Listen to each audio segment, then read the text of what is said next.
दोस्तों, क्या हुआ जब एक हिंदू लड़की की शादी में एक मुस्लिम लड़के ने जाकर 10 लाख रुपए का कन्यादान किया।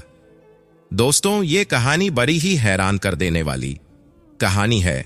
आप सभी लोगों से मैं निवेदन करूंगा कि कहानी के लिए एक लाइक तो बनता है, और अभी तक आपने इस चैनल को सब्सक्राइब नहीं किया तो दोस्तों चैनल को सब्सक्राइब जरूर कर ले, क्योंकि आप लोगों का एक सब्सक्राइब हमारे लिए काफी मायने रखता है। दोस्तों, आपका ज्यादा समय बर्बाद ना करते हुए मैं आपसे एक रिक्वेस्ट करता हूं कि वीडियो को ज्यादा से ज्यादा लोगों तक, अपने दोस्तों तक शेयर करें ताकि यह वीडियो सभी लोगों को प्राप्त हो सके। दोस्तों, लिए जानते हैं आखिर एक मुस्लिम लड़के ने हिंदू लड़की की शादी में जाकर पूरे 10 लाख रुपए का कन्यादान क्यों किया। दोस्तों, एक मुस्लिम लड़के ने अपनी मेहनत और संघर्ष से DIG यानी डिप्टी इंस्पेक्टर जनरल का पद हासिल किया, लेकिन अपनी सफलता के बाद उसने एक बड़े और दिल को छूने वाले कदम की ओर रुख किया। दोस्तों, वह अपनी तहसील के एक छोटे से गांव में पहुंचा जहां एक गरीब हिंदू लड़की की शादी हो रही थी। लड़की के परिवार की हालत इतनी खराब थी कि शादी के लिए जरूरी सामान तक जुटाना मुश्किल हो रहा था। दोस्तों, DIG जी साहब ने बिना किसी झिझक के लड़की के पिता को कन्यादान दिया ताकि उसकी शादी पूरी धूमधाम से हो सके। दोस्तों, ये सब देख गरीब हिंदू लड़की के पिता की आंखों में आंसू आ गए। इसके बाद जो हुआ वह आपको भी हैरान कर देगा। दोस्तों, पूरी सच्चाई जानने के लिए वीडियो को अंत तक जरूर देखें। दोस्तों, लखनऊ के एक छोटे से मोहल्ले में जन्मा रेहान अंसारी आज देश का नामी अफसर बन चुका था। पिता सलीम मियां एक दर्जी थे जो दिन रात सिलाई करके अपने बच्चों को पढ़ाते थे। रेहान की मां फातिमा बेगम हमेशा कहती थी, बेटा, शिक्षा सबसे बड़ी दौलत होती है। अगर तुम्हारे पास इल्म है तो तुम्हें दुनिया की कोई ताकत नहीं रोक सकती। बचपन में ही रेहान के घर के सामने रहने वाले शर्मा जी की बेटी साक्षी से उसकी दोस्ती हो गई थी। दोनों एक ही स्कूल में पढ़ते थे, एक ही गली में खेलते थे। साक्षी के पिता रिक्शा चलाते थे और मां दूसरों के घरों में काम करके परिवार चलाती थी। गरीबी के कारण साक्षी की पढ़ाई अधूरी रह गई, लेकिन रेहान ने अपनी मेहनत से UPSC क्रैक कर लिया और DIG यानी डेप्यूटी इंस्पेक्टर जनरल बन गया। जब मोहल्ले में यह खबर पहुंची कि साक्षी की शादी तय हो गई है, लेकिन दहेज के कारण उसका परिवार परेशान है, तो रेहान को अपने बचपन के दिन याद आ गए। उसने तय कर लिया कि वह इस शादी को यादगार बनाएगा और एक मिसाल पेश करेगा। अगर मेरी दोस्त को खुशी देने के लिए मुझे कुछ करना पड़े तो मैं जरूर करूंगा, उसने खुद से कहा। फिर वह दिन भी आ गया जब रेहान अपनी DIG की वर्दी पहने हुए एक चमचमाती कार से सीधे साक्षी की शादी में पहुंचा। पूरे गांव में खलबली मच गई। अरे, यह तो वही रेहान है जो शर्मा जी के घर के सामने रहता था। किसी को यकीन नहीं हो रहा था कि एक मुस्लिम अफसर अपने हिंदू दोस्त की शादी में इतना बड़ा कदम उठाने जा रहा है। शादी का मंडप सजा हुआ था, लेकिन माहौल में हल्की उदासी थी। साक्षी के पिता शर्मा जी, जिनकी झुकी हुई कमर और माथे पर चिंता की लकीरें साफ दिख रही थी, मंडप के एक कोने में चुपचाप बैठे थे। उनकी पत्नी कमला देवी बार बार अपने फटे हुए दुपट्टे से आंसू पोंछ रही थी। शादी की रस्में तो चल रही थी, लेकिन सबके दिल में एक ही डर था, अगर दूल्हे के घर वालों ने और पैसे मांगे तो क्या होगा। तभी अचानक 4 काली गाड़ियां शादी के मंडप के बाहर आकर रुकी। दरवाजे पर तैनात लोग घबराए कि यह कौन आ गया। तभी गाड़ी से एक रोबदार शख्स निकला, सफेद कुर्ता पायजामा पहने, सिर पर टोपी, लेकिन चेहरे पर मुस्कान। DIG रेहान अंसारी, उनके साथ पुलिस के कुछ जवान भी थे। पूरा मोहल्ला स्तब्ध रह गया। चारों तरफ कानाफूसी होने लगी और लोग आपस में चर्चा करने लगे। अरे, यह तो वही रेहान है। इतने बड़े अफसर हमारी साक्षी की शादी में क्यों आए हैं। रेहान ने आगे बढ़कर शर्मा जी के कंधे पर हाथ रखा और कहा, बाबूजी, आपकी बेटी सिर्फ आपकी जिम्मेदारी नहीं है, वह हमारी भी बहन है। आप चिंता मत कीजिए, आज साक्षी की शादी धूमधाम से होगी। यह सुनकर कमला देवी की आंखों से आंसू झरने लगे, लेकिन अब वे आंसू खुशी के थे। दूल्हे के पिता जो पहले दहेज की मांग को लेकर नखरे दिखा रहे थे, अचानक सतर्क हो गए। DIG साहब का यह रुख देखकर वे कुछ कहने की हिम्मत नहीं जुटा पाए। इसके बाद जो हुआ उसने सभी को चौंका दिया। रेहान ने अपनी जेब से एक चेक निकाला और साक्षी के पिता के हाथ में रख दिया। 3 लाख रप, यह मेरी तरफ से कन्यादान है। यह पैसा मेरी दोस्त की खुशियों की कीमत नहीं, बल्कि मेरे और उसके बचपन के रिश्ते की निशानी है। रेहान ने पूरे गांव के सामने यह ऐलान किया। रेहान के शब्द सुनकर पूरा माहौल बदल गया। जहां कुछ देर पहले चिंता और तनाव था, अब वहां भावुकता और सम्मान का सैलाब उमड़ पड़ा। लेकिन इस फैसले के पीछे की कहानी सिर्फ कुछ लाख रुपए की नहीं थी, बल्कि बचपन से जुड़ी एक ऐसी दोस्ती की थी जिसने मजहब की दीवारों को तोड़ दिया था।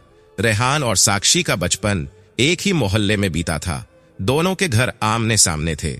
साक्षी के पिता एक दर्जी थे जो मोहल्ले के लोगों के कपड़े सिलक अपने परिवार का पेट पालते थे, और रेहान के पिता किताबों की छोटी सी दुकान चलाते थे। दोनों बच्चों की दोस्ती स्कूल के दिनों से ही पक्की थी। जब रेहान के पास किताबें खरीदने के पैसे नहीं होते थे तो साक्षी के पापा उन्हें उधार दिलवा देते थे, और जब साक्षी के स्कूल की फीस भरने में दिक्कत होती तो रेहान की अम्मी उसे अपनी बचत में से पैसे निकालकर मदद कर देती। एक दिन स्कूल से लौटते समय बारिश में भीगते हुए रेहान ने साक्षी से कहा था, एक दिन जब मैं बड़ा आदमी बनूंगा तो तेरी शादी में खुद भाई बनकर कन्यादान करूंगा।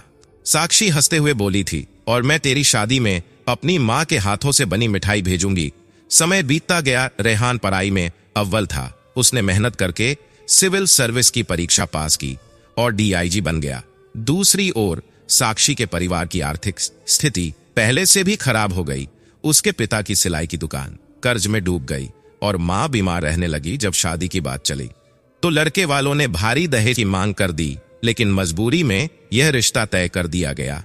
जब रेहान को अपने पुराने दोस्त की शादी और परिवार की हालत के बारे में पता चला तो उसने बिना एक पल गंवाए अपनी जिम्मेदारी निभाने का फैसला कर लिया। उसे अपनी दोस्त से किया गया बचपन का वादा याद था। आज जब वह डीआईजी की वर्दी पहनकर साक्षी के घर पहुंचा तो वो उसकी आंखों में कोई अफसरी का गुरूर नहीं था, बल्कि एक भाई की सच्ची भावनाएं थी जिसने अपनी बहन की शादी में उसे अकेला नहीं छोड़ा। शादी का मंडप सजा हुआ था। हल्की हल्की फूलों की खुशबू माहौल को और भी पवित्र बना रही थी, लेकिन दूल्हे के परिवार के चेहरे पर शिकन थी। उन्हें लग रहा था कि बिना दहेज के यह शादी अधूरी रह जाएगी। साक्षी के पिता के चेहरे पर चिंता साफ झलक रही थी, और साक्षी खुद सिर झुकाए एक कोने में बैठी थी।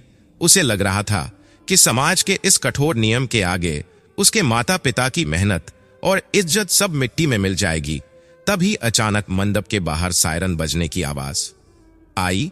एक काले रंग की सरकारी गाड़ी दरवाजे के सामने आकर रुकी। सबकी नजरें उधर घूम गई। गाड़ी से एक वर्दीधार और चेहरे पर एक अजीब सी नर थी।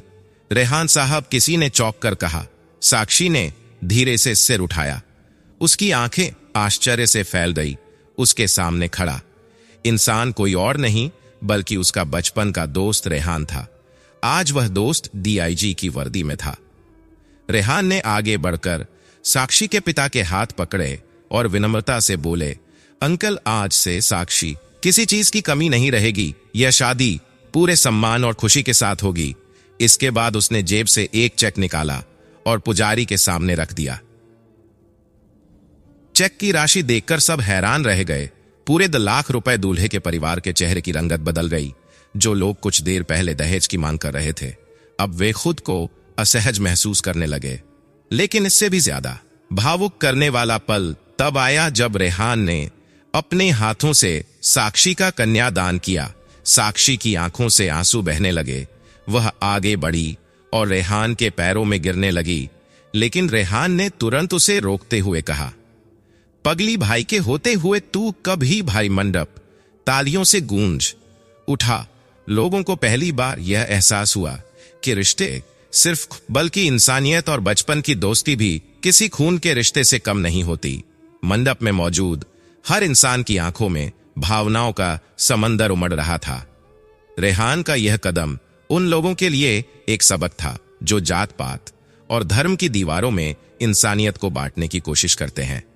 साक्षी के पिता की आंखें नम थी, लेकिन इस बार वह आंसू दुख के नहीं बथे। उन्होंने रेहान का हाथ थामकर कांपती आवाज में कहा, बेटा, आज तूने साबित कर दिया कि असली रिश्ते दिल से बनते हैं, जाति और धर्म से नहीं। दूल्हे के पिता, जो अभी तक इस शादी को लेकर असमंजस में थे, आगे बढ़े और हाथ जोड़कर बोले, हमें माफ कर दो बेटा, हम अंधे थे जो दहेज जैसी कुप्रथा में फंसे हुए थे। तुम्हारे इस कदम ने हमारी सोच बदल दी।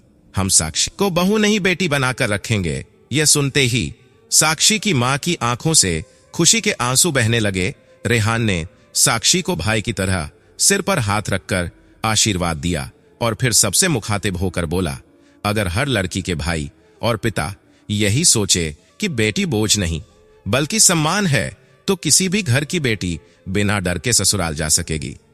समाज को बदलने की बातें नहीं बल्कि छोटे छोटे नेक काम ही काफी होते हैं। यह सुनते ही पूरी भीड़ ने तालियों की गड़गड़ाहट से रेहान को सम्मान दिया।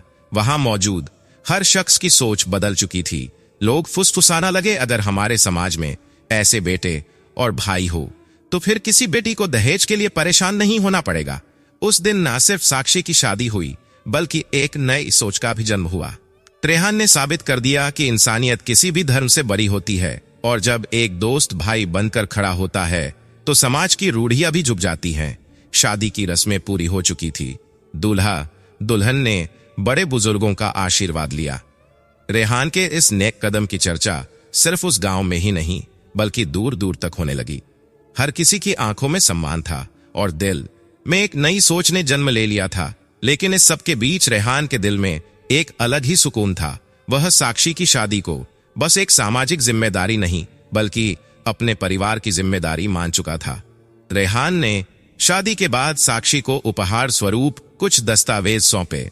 जब साक्षी के पिता ने कांपते हाथों से उन कागजों को देखा तो उनकी आंखें फटी रह गई। यह 10 लाख की एक फिक्स डिपॉजिट थी जो साक्षी के भविष्य के लिए थी। उन्होंने आश्चर्य से रेहान की ओर देखा। रेहान मुस्कुराया और बोला, बाबूजी, जब मेरी बहन की शादी हुई थी तब हमारे पास कुछ नहीं था, लेकिन आज जब अल्लाह ने मुझे काबिल बनाया है तो मैं नहीं चाहता कि किसी बेटी को अपने हक के लिए झुकना पड़े। यह पैसा साक्षी के सुरक्षित भविष्य के लिए है। साक्षी की मां ने रेहान के हाथों को पकड़ लिया और रोते हुए कहा, बेटा, तू आज से सिर्फ मेरा बेटा है, बस बेटा। पूरे गांव ने रेहान के इस फैसले की सराहना की, यहां तक कि वे लोग भी जो धर्म और जाति के नाम पर बटे हुए थे आज इस भाईचारे को देख अपने पुराने विचारों पर शर्मिंदा महसूस कर रहे थे। जाते जाते रेहान ने दूल्हे के पिता के कंधे पर हाथ रखा और कहा, बेटियां बोझ नहीं होती बाबूजी, उन्हें बस प्यार और सम्मान चाहिए। अगर हर पिता यह समझ जाए, जैसी कुप्रथा अपने आप खत्म हो जाएगी। उस दिन सिर्फ एक शादी नहीं हुई थी बल्कि इंसानियत की जीत हुई थी। रेहान की दरिया दिली ने समाज को यह संदेश दिया कि रिश्ते खून से नहीं बल्कि दिल से बनते हैं, और जब एक इंसान दूसरे इंसान के लिए खड़ा होता है तो धर्म, जाति, ऊंच नीच जैसी सारी दीवारें खुद बखुदा। चैनल को सब्सक्राइब जरूर करें ताकि हमें थोड़ा सा हौसला मिले आप लोगों के लिए ऐसे ही अच्छे अच्छे वीडियो बनाने के लिए। इन कहानियों को सुनाने का उद्देश्य किसी को परेशान करना बिल्कुल भी नहीं है। यह कहानी आपको इसलिए सुनाई जाती है ताकि आप लोग इन कहानियों में से कुछ ना कुछ सीख सको और अपने जीवन में उस चीज को अप्लाई कर सको। मिलते हैं किसी अगली वीडियो में नए टॉपिक के साथ। तब तक के लिए धन्यवाद।